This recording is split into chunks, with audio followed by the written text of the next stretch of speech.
અભય થઈને નિષ્પક્ષતાથી નિરપેક્ષ રીતે વાસ્તવિકતાનો અરીસો રૂપી સચોટ માહિતી લાવતો સત્યની સાથે અભય ટાઈમ્સ। રિંગ રોડની કાપડ માર્કેટોમાં ડમી વેપારીઓ બેસાડી વિવર્સો અને વેપારીઓને છેતરનાર કુખ્યાત આરોપીને પોલીસે ઝડપી પાડ્યો છે, જ્યારે ટોળકી વિરુદ્ધ કરોડોની ઠગાઈની ફરિયાદ નોંધાઈ છે। સુરતના રિંગ રોડ ખાતે આવેલી જુદી જુદી માર્કેટોમાં ડમી વેપારીઓ બેસાડી વેપારીઓ અને વિવર્સોને વિશ્વાસમાં લઈ ઠગાઈ આચરી ઉઠામણો કરનાર કુખ્યાત રમેશ સીતારામ ધનજી સિસોરિયાને પોલીસે ઝડપી પાડ્યો છે। તો ઝડપાયેલો રીડો કોહિનૂર માર્કેટ, સ્વદેશી માર્કેટ, ન્યૂ આદર્શ માર્કેટમાં કરોડોની ઠગાઈ આચરી હતી। તો આરોપી રમેશ ધનજી કિશોરિયા સીતારામના ઉપનામે જાણીતો હોવાનું પણ જાણવા મળ્યું છે। હાલ ઋષિ અને તેની ટોળકીને પણ ઝડપી પાડવા પોલીસે ચક્રો ગતિમાન કર્યા છે। પૂરા પોલીસ સ્ટેશન વિસ્તારમાં છેતરપિંડીની એક ફરિયાદ નોંધાઈ હતી।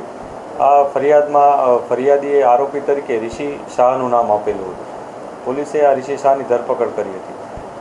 ધરપકડ બાદ ઇન્વેસ્ટિગેશન જ્યારે વધારે ઊંડાણપૂર્વક કરવામાં આવ્યું ત્યારે પોલીસને ખબર પડી કે ઋષિ શાહ એક પૂર્વ આયોજિત કાવતરાના ભાગરૂપે આમાં બેસેલો હતો દુકાન લઈને, અને એને દુકાન અપાવનાર એક રમેશ ધનજીભાઈ ઈશ્વરિયા ઉર્ફે સીતારામ કરીને એક વ્યક્તિ છે, એણે એને દુકાન અપાવડાવી હતી અને એને ફાઇનાન્સ પણ કર્યું હતું। આ પ્રકારની પ્રાથમિક માહિતી પોલીસને મળી હતી। ત્યારબાદ પોલીસે વધુ ઊંડાણપૂર્વક તપાસ કરી હતી કે જે માલ ઋષિએ ખરીદ્યો છે એ માલ એણે કોને આપ્યો છે।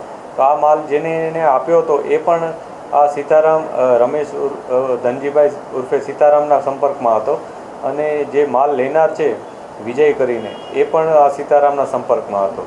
તેથી પોલીસને કન્ફર્મ થયું હતું કે આ જે સમગ્ર ઘટના છે એમાં મુખ્ય સૂત્રધાર તરીકે રમેશ ધનજીભાઈ સીતારામ છે, અને એને કારણે પોલીસે જે બીજી ઇન્ફોર્મેશન મળી અને જે પુરાવા મળ્યા એના આધારે આની ધરપકડ કરી છે।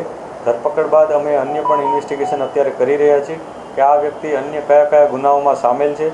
આ ઉપરાંત અન્ય જે પણ વિક્ટીમ હોય એનો પણ અમે સંપર્ક કરી રહ્યા છીએ કે ભાઈ આ પ્રકારની એમોસાના ભોગ બનેલા હોય એવા કોઈ પણ વ્યક્તિ પોલીસ પાસે આવે અને ફરિયાદ નોંધાવે। આપ મીડિયાના મિત્રોના મારફતે પણ અમારી અપીલ છે લોકોને કે કોઈ પણ વ્યક્તિ આવી રીતના છેતરપિંડીનો ભોગ બન્યો હોય કે જેમાં એને માલ આપ્યો હોય પરંતુ પૈસા કોઈ એને પરત ના આપ્યા હોય અને સસ્તામાં માલ એકસાથે ખરીદ્યો હોય, આ પ્રકારના અલગ અલગ ઘટના એના કોઈ સાથે બની હોય તો પોલીસનો સંપર્ક કરે। અમે તત્કાલ એના ઉપર કાર્યવાહી કરીશું। જે પણ પુરાવા મળશે એના આધારે અમે જેન્યુઇનલી જે પણ કાયદેસરની કાર્યવાહી કરવાની થતી હોય એ કરીશું।